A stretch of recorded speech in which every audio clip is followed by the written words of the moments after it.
বন্ধুরা, good morning. আমি সঙ্গীতা। আমার নতুন একটা ঝলমলে ব্লগে তোমাদেরকে অনেক অনেক ওয়েলকাম আর ভালোবাসা। কেমন আছো তোমরা সবাই? আশা করছি ভালো আছো আর সুস্থ আছো। আমরাও না বেশ ভালো আছি। আর আজকে হচ্ছে মঙ্গলবার, আর এখন ঘড়িতে বাজে ওই 6:30 নাগাদ। তোমাদেরকে সাথে নিয়ে আজকের ব্লগটা এখান থেকে শুরু করছি। আই হোপ ব্লগটা একটু হলেও তোমাদের ভালো লাগবে। আজকে জানো তো, ঘুম থেকে উঠতে বেশ খানিকটাই দেরি হয়ে গেছে। এই বর্ষার দিনে না ওই 6টা নাগাদ উঠছি, তবে আজকে উঠতে উঠতে 6:30 তো বেজেই গেছে। আসলে ওই যে মায়াপুরে দুদিন না রাত্রিবেলা ঠিক করে ঘুম হয়নি, আর কোথাও গিয়ে না আমার একদমই ঘুম আসে না। আর তারপর ভোরবেলা উঠে মন্দিরে যেতে হয়েছে, যার জন্য সেই কটা দিন কিন্তু ঘুম হয়নি বললেই চলে। তাই বাড়িতে এসে নিশ্চিন্ত মনে কিন্তু ঘুমটা দিয়েছিলাম, যার জন্য উঠতে অনেকটাই দেরি হয়ে গেছে। আর ঘুম থেকে উঠেই কিন্তু তাড়াহুড়ো করে আগে বাসি কাজগুলো সেরে নিচ্ছি। তবে প্রতিদিনের যেই রুটিনে কাজগুলো করি, আজকে যেহেতু ঘুম থেকে উঠতে দেরি হয়েছে তাই রুটিনটা একটু চেঞ্জ করে নিয়েছি। আর সকালবেলা বাসি কাজগুলো করতে তো অনেকটাই সময় লেগে যায়, আর এগুলো গোছাতে গোছাতে ওই 7টা মতন বেজে গেছে। আর তারপরে ভাবলাম কি আজকে আর স্নান করে পুজোটা আগে দেবো না, আগে তোজোকে টিফিনটা বানিয়ে ওকে রেডি করে স্কুলে পাঠিয়ে তারপরে স্নান পুজোটা দেবো। আমরা মেয়েরা যেখানেই ঘুরতে যাই না কেন, আর যতদিনের জন্য ঘুরতে যাই না কেন, এসে কিন্তু আমাদের এই সংসারটাকে সামলে যেতেই হবে। তাই আমি চেষ্টা করি ঘুরে আসার পরে নিজের মতন করে সমস্ত কাজ গুছিয়ে করে নেওয়ার। আর সমস্ত কাজ যদি নিজের মনের মতন করে গুছিয়ে করা যায়, সেক্ষেত্রে কিন্তু কাজগুলো করতে বিরক্তই লাগে না। আর নিজের একা সংসারের কাজগুলো যদি নিজের মত অনুযায়ী আর নিজের বুদ্ধি খাটিয়ে একটু করতে পারি, তাহলে সকল কাজই কিন্তু সময়ের মধ্যে আর সুন্দরভাবে গুছিয়ে নেওয়া যায়। আর এদিকে বাসি সমস্ত কাজগুলো কমপ্লিট করে নিয়েছি, আর তারপরে আমি ব্রাশটা সেরে নিয়েছি। আর দেখলাম তোজো উঠে গেছে, তাই ওকে ব্রাশটা দিয়ে আমি এবার ভালো করে চোখ হাত মুখ ধুয়ে তারপর তোজোর হরলিক্সটা বানিয়ে দেবো। আমাকে ইটস মাম্পি চ্যানেল থেকে সম্ভবত মাম্পি কমেন্ট করেছে। সে লিখেছে, তোমার কাজগুলো আমাকে অনেকটা মোটিভেট করে। Thank you so much Mampi, যে তোমার আমার কাজগুলো এত ভালো লাগে আর আমার কাজগুলো দেখে তুমি একটু হলেও মোটিভেট হও। ওইদিকে ব্রাশটা করে আমি কিন্তু নাইটিটা চেঞ্জ করে নিয়েছি, আর তারপরে তোজোর টিফিনটা আমি বানিয়ে নেব। সাথে ওইদিকে হাজব্যান্ডকে একটু চা করে দিয়ে এসেছি। আর আজকে তোজোকে টিফিনে দেব ম্যাগি। সেই জন্য তেলটা না ছিলই কড়াইতে, ওর মধ্যে একটু ডিম ফাটিয়ে ডিমটা আগে ঝুড়ো করে নিয়েছি, তার মধ্যে দুটো ম্যাগি দিয়ে একটু জল দিয়ে দিয়েছি। এইভাবেও জানো তো মাঝে মধ্যে ওকে ম্যাগি করে দিই, আর এই ম্যাগিটা খেতেও বেশ ভালোই বাসে। আমাকে কয়েকদিনের আগের ব্লগে সিম্পল লাইফস্টাইল থেকে কমেন্ট করেছে। সে লিখেছে, আমার খুব সমস্যা হচ্ছে জানো তো দিদি, ভিউ সাবস্ক্রাইব খুবই প্রবলেম হচ্ছে, আস্তে আস্তে ক্রমশ গতিও কমে যাচ্ছে বাড়ার জায়গায়, খুব কষ্ট হচ্ছে, মনটা খুব খারাপ। যাক, তোমার ভিডিও খুব ভালোই লাগলো দেখতে। আসলে কি বলতো, আমরা যারা ইউটিউবের মতন প্ল্যাটফর্মে কাজ করি, এখানে কিন্তু ভিউ সাবস্ক্রাইবারের প্রবলেম মাঝে মধ্যে আমাদের সবার সাথে হয়, শুধু তোমার বলে নয়। তবে সব কিছুকে উপেক্ষা করে কিন্তু আমাদের কাজটাকে মন দিয়ে করে যেতে হবে। আর আমি মনে করি আমার মতন ছোট ক্রিয়েটারদের সাফল্য পেতে অনেকটাই সময় লাগে। তবে সময়টা যে সবার লাগে সেটা নয়, কেউ আগে সফলতা পেয়ে যায়, কেউ পরে, কিন্তু সব কিছুই সময় আর ধৈর্যের অপেক্ষা। যাই হোক, তোমাদের সাথে কথা বলতে বলতে আমি কিন্তু এদিকে বিছানাটাকেও সুন্দরভাবে গুছিয়ে নিচ্ছি। আসলে কি বলতো, কাজ যদি পড়ে থাকে না, সেটা একদমই দেখতে ইচ্ছে করে না আর ভালোও লাগে না। তাই স্নান করার আগে ভাবলাম ঘরের বিছানাটাকে আগে তুলে যাই। শুধু এই ঘরের বিছানাটা না, আমার শ্বশুরমশাইয়ের ঘরের বিছানাটার চাদরটাও চেঞ্জ করে দেব। আর এই ঘরের চাদরটা চেঞ্জ করলাম না, কারণ কি বলতো, আকাশের অবস্থা না একদমই ভালো না। এদিকে ঘুরে এসেছি, তার বেশ কিছু জামা কাপড় আছে, সেগুলোই কিন্তু খুব একটা কাচতে পারিনি। তাই ভাবছি প্রতিদিন অল্প অল্প করে কাচা ধোয়াগুলো করে নেব। একেবারে করলে মেলতেও অসুবিধে, আর শুকাবে তো নাই।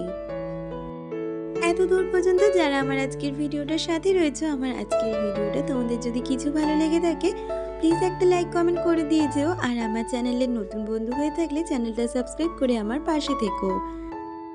আসলে দুদিন বাড়ি ছিলাম না, তাই যেন মনে হচ্ছে ঘর বাড়ি কি নোংরা হয়ে রয়েছে, কবে এগুলো পরিষ্কার করব আর কখনই করব। আর সব থেকে বড় কথা কি জানো তো, আকাশের অবস্থা যদি মেঘলা থাকে, কোনো কাজেই ঠিক করে মন লাগে না।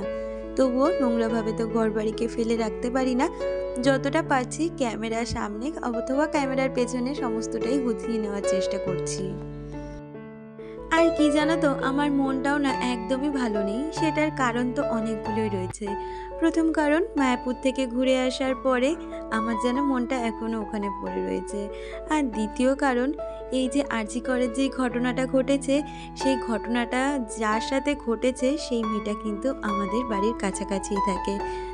আর কি জানো তো, এই ঘটনাটা শুধু যদি মাথায় আসে না, আমার না কোনো কিছুই করতে ইচ্ছা করে না। মনটাও একদমই ভালো লাগে না। মনের থেকে যেন আনন্দ উল্লাসটাই চলে গেছে কোথায় যেন। আর এইসব কথা চিন্তা করলেই শুধু মনে হয় কি, আমরা মেয়েরা কি সত্যিই কোথাও এখনো স্বাধীন হয়েছি? না হলে কি কোনো ডাক্তারকে নিজের কর্মস্থানে এইভাবে প্রাণটা হারাতে হতো? শুধু প্রাণটা তো হারানো না, কত নির্মমভাবে তাকে হত্যা করে মারা হয়েছে। এই কথাগুলো ভাবলে না সত্যিই ভীষণ কষ্ট হয়। যাই হোক, কথা বলতে বলতে আমার ওদিকে স্নানটাও হয়ে গেছে, সাথে পুজোটাও দিয়ে নিলাম। আর হয়তো তোমরা খেয়াল করবে, আমার ঠাকুর ঘরে নতুন একটা ঠাকুর এসছে। আসলে মায়াপুর থেকে না এই নরসিংহদেবকে নিয়ে এসেছি, কারণ এই ঠাকুরেরই আমার ঘরে একমাত্র অভাব ছিল। তাই নরসিংহদেবকে সুন্দরভাবে আজকে পুজো করে নিয়ে সোজা চলে এসেছি রান্না করতে। কারণ আজকে অনেকটা সময় কিন্তু এই কাজগুলো করতে কেটে গেছে, এখন ঘড়িতে ওই 9টা নাগাদ বাজে। তাই আর সময় নষ্ট না করে সোজা ভাবলাম রান্নাটা বসিয়ে দেবো। আর এদিকে প্রথমে আগে চালটা ভিজিয়ে নিয়েছি, তার মধ্যে তো বাজারও চলে এসেছে। আর আজকে বাজার থেকে আনা হয়েছিল মাছ, তার সাথে মাছের ডিম। তো এগুলোই আজকে রান্না করে নেব। তবে আজকে এই কাতলা মাছটা কিন্তু আমি গাঁঠি দিয়ে রান্না করব। আমার কোনো এক বন্ধু বলেছিল মাছের ঝোল, সে বলেছিল আর মাছের কথা, তবে আজকে তো আর মাছ নেই, তবে গাঁঠি আছে। তাই ভাবলাম আজকে কাতলা মাছটাকে গাঁঠি দিয়ে তুমি যেভাবে বলেছো সেভাবেই রান্না করব। আর পুরো রেসিপিটাই কিন্তু তোমাকেও শেয়ার করছি, সাথে আমার সকল বন্ধুদের। আমার এই ছোট্ট পরিবারে অনেক বন্ধুরা আছো যারা আমার সারাদিনের কাজগুলো যতটা দেখতে পছন্দ করো, তার সাথে আমার রান্নাগুলোও দেখতে পছন্দ করো, আর খুব সুন্দর সুন্দর আমার রান্নাগুলো নিয়ে কমেন্ট করো। আর তোমরা তো জানোই, আমি ঘরে আদা এলে এইভাবে সমস্ত আদাকে একসাথে ছাড়িয়ে নিয়ে পেস্ট করে রাখি। এক্ষেত্রে রান্নাতেও আমার অনেকটাই সুবিধে হয়। আর বাড়িতে ফিরে এসে দেখলাম সমস্ত আদার পেস্টটি কিন্তু শেষ হয়ে গেছে, তাই আজকে সমস্ত আদা একসাথে কেটে আবারও পেস্ট করে ফ্রিজ আপ করে রাখবো। আর কিছুটা আদা রান্নার কাজে লাগিয়ে দেবো আজকে। আসলে সব সময় কিন্তু আমি আদা রসুন এইভাবেই ফ্রিজ আপ করে রাখি। এক্ষেত্রে না রান্নাতেও অনেকটা সুবিধে হয়। তাহলে আর রান্নার সময় সব সময় হাতে মশলা বাটতেও হয় না বা মিক্সি চালাতেও হয় না। আর দেখবে অল্প অল্প মশলা কিন্তু মিক্সিতে ঠিক করে বাটাও যায় না। সেই জন্য কিন্তু আমি এইভাবে মশলাটা একেবারে করে রাখি। তাহলে চলো আজকে রান্না সারতে সারতে আমার কয়েকদিনের বন্ধুদের নাম আজকের ব্লগে নিচ্ছি। Mita Mithun life, love life with Anu, Sebika simple life, real blogger AP, Anamika Das, Sutapa, Mousumi Ghosh, Piyali Sarkar, মায়ের হেসেল, মিলিস blog, simple lifestyle, Puja Das, Parishma Kumari, Bong Bishwa, Priyanka Adhikari, Biswajit Das, Riya Mondal, it's Pampa, Monika's art and craft channel. তোমাদের সকলকে অনেক ধন্যবাদ আর অনেক ভালোবাসা এত সুন্দর সুন্দর কমেন্ট করার জন্য। তোমাদের কাছে আমার এইটুখানেই চাওয়া, তোমরা আমার আগামী দিনের চলার পথে এইভাবেই আমার পাশে থেকো।